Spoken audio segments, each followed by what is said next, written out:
નમસ્કાર વિદ્યાર્થી મિત્રો, આપણા ઓલ એજ્યુકેશન યુટ્યુબ ચેનલમાં તમારું સૌનું હાર્દિક સ્વાગત છે. મિત્રો, આજનો જે આપણો વિડીયોનો ટોપિક છે તમને સ્ક્રીન ઉપર દેખાઈ રહ્યું છે. સરકારી ભરતીની એક જાહેરાત થયેલી છે, એક નોટિફિકેશન આવેલું છે સેન્ટ્રલ ગવર્મેન્ટ જોબનું.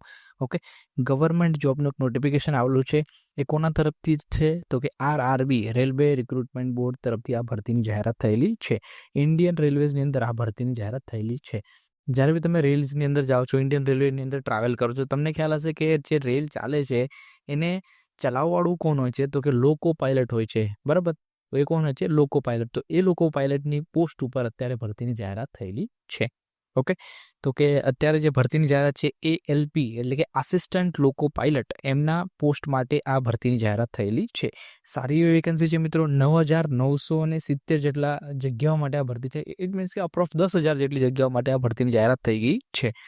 સારી એવી ઓપોર્ચ્યુનિટી છે મિત્રો. એમાં એજ્યુકેશનલ ક્વોલિફિકેશન શું જોઈએ છે, શું એજ લિમિટ જોઈએ છે, ફોર્મ ક્યારથી સ્ટાર્ટ થાય છે, ક્યારે ક્લોઝ થાય છે, શું એક્ઝામિનેશન ફીસ છે, કઈ જગ્યાએ કેટલી ભરતી છે, ગુજરાતમાં ભરતી છે કે નહીં, કઈ કઈ જગ્યાએ ભરતી છે, બધી જ વસ્તુ આ વિડીયોમાં આપણે ડિટેલમાં ચર્ચા કરશું.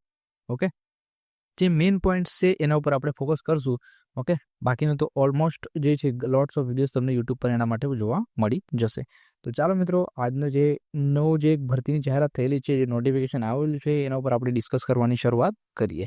ઓકે, જસ્ટ વિડીયો શરૂ કરતાં પહેલાં એક રિક્વેસ્ટ કરું છું, જો તમે ચેનલમાં નવા હશો તો ખાસ ચેનલને સબસ્ક્રાઇબ કરી લેજો અને બાજુમાં આપેલ બેલ આઇકોનને પ્રેસ કરી દેજો. જેના દ્વારા આ રીતની કોઈ બી નોટિફિકેશન આવે તો એની કોઈ બી આ રીતની ભરતી આવે તો એનું નોટિફિકેશન તમારી પાસે સૌથી પહેલાં પહોંચી જાય. ઓકે, અને બીજું કે આપણું જે અત્યારે યુટ્યુબ ચેનલ છે એ જ રીતના આપણે એક વોટ્સઅપ ચેનલ બી સ્ટાર્ટ કર્યું છે, જેની લિંક મેં ડિસ્ક્રિપ્શન બોક્સમાં આપેલી છે. એ લિંક ઉપર ક્લિક કરીને તમે આપણા વોટ્સઅપ ચેનલને બી જોઈન કરી શકો છો. આ રીતના જે બી અપડેટ્સ આવે છે આપણે વોટ્સઅપ ચેનલ થ્રુ પણ તમને મળતા રહેશે. ઓકે, તો ચાલો મિત્રો શરૂ કરીએ આજનો વિડીયો. હવે ડાયરેક્ટલી જે notification government of India, okay, government of ઇન્ડિયાએ જે નોટિફિકેશન આપેલું છે એના ઉપર આપણે જઈએ, તેથી બધી વસ્તુને ડિટેલમાં સમજી લઈએ. ચાલો, જો મિત્રો તમે અત્યારે સ્ક્રીન ઉપર જોઈ શકો છો, government of India, ministries of railways, railway recruitment board, detail centralised notification, detail centralised employment notice, અને એમ્પ્લોયમેન્ટ નોટિસ છે 1/2025. ઓકે, તો ચાલો હવે જઈએ. Recruitment of assistant loco pilot ALPની ભરતી આજ થયેલી છે મિત્રો. એના માટે ભરતીની જાહેરાત થયેલી છે, ગવર્મેન્ટ ઓફ ઇન્ડિયા તરફથી છે. ઇટ મીન્સ કે આ સેન્ટ્રલ ગવર્મેન્ટ જોબ છે. તમને ખબર હશે મિત્રો કે સેન્ટ્રલ ગવર્મેન્ટ જોબ અને સ્ટેટ ગવર્મેન્ટ જોબની અંદર શું ડિફરન્સ હોય છે, સેલરી સ્ટ્રક્ચરમાં શું ડિફરન્સ હોય છે, બધી જ વસ્તુઓ જે છે બહુ, એટલે મીન્સ કે સેન્ટ્રલ ગવર્મેન્ટ જોબની અંદર બહુ જ સારી રીતે બધી જ વસ્તુઓ હોય છે. તમને બધાને ખ્યાલ હશે વસ્તુઓ. જે લોકોને ખ્યાલ ના હોય તો યુટ્યુબ પર લોટ્સ ઓફ વિડીયોઝ તમને મળી જશે. એક વખત જોઈ લેજો central government job state government જોબનો ડિફરન્સ શું હોય છે, બરાબર ને? એટલે સેન્ટ્રલ ગવર્મેન્ટ જોબ્સની અંદર તમને સારા એવા વધારે ઇટ મીન્સ કે મેક્સિમમ તમને બેનિફિટ્સ મળે છે. તો આવી એક આ સેન્ટ્રલ ગવર્મેન્ટ જોબ છે. આના માટે શું તમારે એજ્યુકેશનલ ક્વોલિફિકેશન હોવું જોઈએ એ બી આપણે એક વખત જોઈશું. તો જે લોકો એલિજિબલ છે, ઓકે, એ લોકો ખાસ અપ્લાય કરજો. ચાલો, તો લખેલું છે date of indicative notice in employment news 29/3/2025 આ નોટિફિકેશન નોટિસ આવ્યું હતું. અને opening of date of online application, એટલે કે અત્યારે ઓનલાઈન એપ્લિકેશન ક્યારથી શરૂ થવાના છે તો કે ઓલરેડી 12 એપ્રિલથી ઓનલાઈન એપ્લિકેશન શરૂ થઈ ગયા છે. ઓકે, 12 તારીખથી ફોર્મ ભરવાના ઓલરેડી શરૂ થઈ ગયા છે. અને ક્લોઝિંગ ઓફ સબમિશન તો કે 11 મે સુધી તમને ટાઈમ આપવામાં આવ્યો છે. ઇટ મીન્સ કે ઓલમોસ્ટ 1 મંથ જેટલો ટાઈમ તમારી પાસે છે.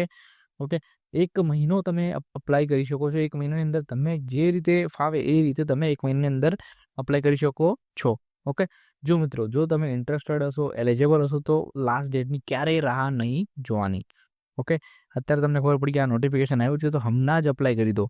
ઓકે, એટલે ઇટ મીન્સ કે લાસ્ટ ડેટની ક્યારેય રાહ નહીં જોવાની. પછી last date of the online application ફીસની છેલ્લી તારીખ શું હશે તો કે 13/5/2025. 13 મે સુધી તમે ફીસ બી ભરી શકો છો. પછી date of modification window for correction in application form with payment of modification fees. જો મિત્રો, જો તમને કંઈ મોડિફિકેશન કરવું હોય ફોર્મની અંદર તો ક્યારે ઓપન થશે? 14 મેથી લઈને 23 મે સુધી આ વિન્ડો ઓપન થશે. પણ મોડિફિકેશન માટે અમુક ફીસ બી લખેલી છે. Okay, application form with of modification fees બી તમારે કંઈક ભરવી પડશે. મિત્રો, જ્યારે તમે ફોર્મ ભરો છો તો કેરફુલી ફોર્મ ભરવાનો, જાતે ફોર્મ ભરવાનો. ઓકે, એટલે કોઈ બી મિસ્ટેક થવાના ચાન્સ નહીં રહે. બધી વસ્તુ ડિટેલમાં વિગતવાર ચેક કરવાની પછી જ સબમિટ કરવાનું. ઓકે, એટલે ઇટ મીન્સ કે મોડિફિકેશન તમને જરૂર નહીં પડશે. જો મિત્રો, આ મેઇન જે વસ્તુ આપણે વાત કરતા હતા, આસિસ્ટન્ટ લોકો પાયલટની આ ભરતી છે, પોસ્ટ છે, લેવલ 2ની આ જોબ છે. ઇનિશિયલ પે, જેને બેસિક પે કહેવાય ને, એ કેટલો છે તો 19,200 રૂપિયા છે. ઓકે, કેટલા છે? 19,200 તમારું ઇનિશિયલ બેસિક પે રહેશે. મેડિકલ સ્ટાન્ડર્ડ A1 રહેશે. 18 થી 30 વર્ષની એજ જો તમારી હશે, આ ક્રાઇટેરિયામાં જો તમે એજ ક્રાઇટેરિયામાં બેસતા હશો તો તમે અપ્લાય કરી શકો છો. ટોટલ વેકેન્સીઝ કેટલી છે? 9,970 જેટલી વેકેન્સી છે. ઇટ મીન્સ કે અપ્રોક્સ 10,000 જેટલી વેકેન્સીઓ અત્યારે ઇન્ડિયન રેલવેઝ દ્વારા બહાર પાડવામાં આવેલી છે. ઘણી બધી ઇમ્પોર્ટન્ટ ઇન્સ્ટ્રક્શન્સ આપેલી છે, એ તમે ડિટેલમાં એક વખત વાંચી લેજો. ગો થ્રુ કરીએ આપણે, નીચે સ્ક્રોલ કરીને જે મેઇન વસ્તુઓ છે એ જ આપણે જોવાના છે. ઘણી બધી માહિતી અહીંયા આપેલી છે. હવે મેડિકલ સ્ટાન્ડર્ડ જે આપેલું છે એમાં બી ઘણી બધી ડિટેલ્સ છે. મેડિકલ સ્ટાન્ડર્ડ થોડું હાયર લેવલ જેને કહેવાય ને, કારણ કે આમાં આસિસ્ટન્ટ લોકો પાયલટ છે, મીન્સ કે રેલ રન કરવાની રહેશે લોકો પાયલટને, તો એ રીતની મેડિકલ સ્ટાન્ડર્ડ અહીંયા તમારી પાસે માંગવામાં આવેલું છે. ઓકે, હવે નીચે આપણે જઈએ. હા, નેશનાલિટી બધી વસ્તુઓ છે. નીચે સ્ક્રોલ કરીએ આપણે. Date of birth, essential educational qualifications, અહીંયા એસેન્શિયલ્સ ક્વોલિફિકેશન માંગેલું છે. એક્ઝામિનેશન ફીઝ, હા જો મિત્રો, પહેલાં તો એક્ઝામિનેશન ફીઝની અંદર આપણે વાત કરી લઈએ તો શું કહેવા માંગે છે, એક્ઝામિનેશન ફીસ કેટલી ભરવી પડે છે આપણને. તો કે તમે જોઈ શકો છો, all candidates except categories mention in serial number 2. Okay, out of fees 500 rupees, એટલે તમારે એક્ઝામિનેશન માટે 500 રૂપિયા ફીસ જ્યારે ફોર્મ ભરો છો ત્યારે તમને પે કરવી પડશે. બટ ક્રાઇટેરિયા એ છે કે 500 રૂપિયા ફીસ તમે ભરો છો, જ્યારે તમે એક્ઝામ આપવા જશો ને તો 400 રૂપિયા તમને રિફંડ થઈ જશે ઓટોમેટિકલી. જે બેંક એકાઉન્ટમાંથી તમારા પૈસા કપાયેલા હોય ને, 500 રૂપિયા જે બેંક એકાઉન્ટમાંથી પૈસા ભરેલા છે એમાં એ રિફંડ થઈ જશે 400 rupees. Okay, the amount 400 shall be refunded duly deducting bank charges and appearing first stage CBT. એટલે ફર્સ્ટ સ્ટેજ CBT જ્યારે તમે આપો છો ત્યારે જ તમને આ રિફંડ થશે. ઓકે, તો આપણે આ જોઈ લીધું. ઓલ કેન્ડિડેટ્સ મીન્સ કે આ જનરલ કેટેગરી માટે છે. પછી for the candidate SC ST, x servicemen, transgender, minorities. Okay, પછી EBC, આ બધા જે છે, this fees 200 shall be refunded by duly bank charges first stage CBT. એટલે 250 રૂપિયા ભરવાના, 250 તમને અહીંયા પાછા મળશે. ઓકે, નેક્સ્ટ આપણે જઈએ. ઘણી બધી માહિતીઓ મિત્રો, આ લાંબુ એક નોટિફિકેશન છે, તો ફટાફટથી એને ડાઉનલોડ કરજો. RRBની વેબસાઇટ પર તમને મળી જશે. રિક્રુટમેન્ટ પ્રોસેસ કઈ રીતના હશે એવી અહીંયા માહિતી આપેલી છે. CBT 1 થશે, CBT 2 છે. CBT એટલે કોમ્પ્યુટર બેઝ ટેસ્ટ 1, 2, પછી CBAT થશે, એપ્ટિટ્યૂડ ટેસ્ટ થશે. પછી આ બધું ક્વોલિફાય થાય તો ડોક્યુમેન્ટ વેરિફિકેશન ને મેડિકલ એક્ઝામિનેશન. ઓકે, સિલેબસ અહીંયા ડિટેલમાં તમને આપી દેવામાં આવ્યો છે, એટલે તમને ત્યાંથી બી બધી વસ્તુઓની જાણ થઈ જશે. ઓકે, પાર્ટ 2 જે છે એ કઈ રીતની એક્ઝામ થશે એ બી અહીંયા માહિતી આપેલી છે. જે તમારો ટ્રેડ હોય એના પ્રમાણે એક્ઝામ થાય છે. નેક્સ્ટ જોઈ લઈએ આપણે. જે મેઇન વસ્તુ છે એ જ આપણે જોવાની છે. ઘણી બધી ડિટેલ અહીંયા લોટ્સ ઓફ ડિટેલ્સ આપેલી છે. ઓકે, હા, તો જો મિત્રો, મિનિમમ એજ્યુકેશનલ ક્વોલિફિકેશન તમારી પાસે શું હોવું જોઈએ તો તમે અપ્લાય કરી શકો છો. તો કે પહેલું જ આપેલું છે, પહેલું જ શું આપેલું છે તો કે 3-4 અલગ અલગ ક્રાઇટેરિયા છે. ઓકે, જો તમે કોઈ બી ક્રાઇટેરિયા ફિલ થતા હોય તો તમે અપ્લાય કરી શકો છો. પહેલું છે matriculation. Okay, SSLC plus ITI from recognized institute of NCVT/SCVT in the trades of fitter, electrician, instrument mechanic, millwright maintenance, mechanic, radio and TV, electronics mechanic, mechanic motor vehicle, wireman, tractor mechanic, armature, coil winder, mechanical diesel, heat engine, turner, machinist, refrigeration and air conditioning mechanics. Okay, જો 10+ ITI જે કહેવાય ને, જો તમે એ કરેલું છે તમે apply કરી શકો છો. એમાં બી અમુક ટ્રેડ લખેલા છે, એ જ લોકો અહીંયા અપ્લાય કરી શકશે. ઓર અહીંયા લખ્યું છે matriculation plus course complete act apprenticeship in the trade of mention આબો.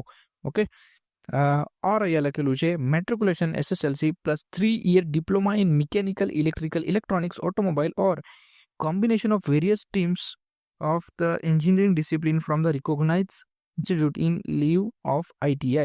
Note, degree in the engineering disciplines as a will also be acceptable in lieu of the diploma in engineering. Okay, તો diploma engineering જો તમે કરેલું હશે તો બી તમે apply કરી શકો છો. પણ એમાં બી ટ્રેડ્સ લખેલા છે, એ ટ્રેડ્સમાંથી હોવું જોઈએ. સિમ્પલ.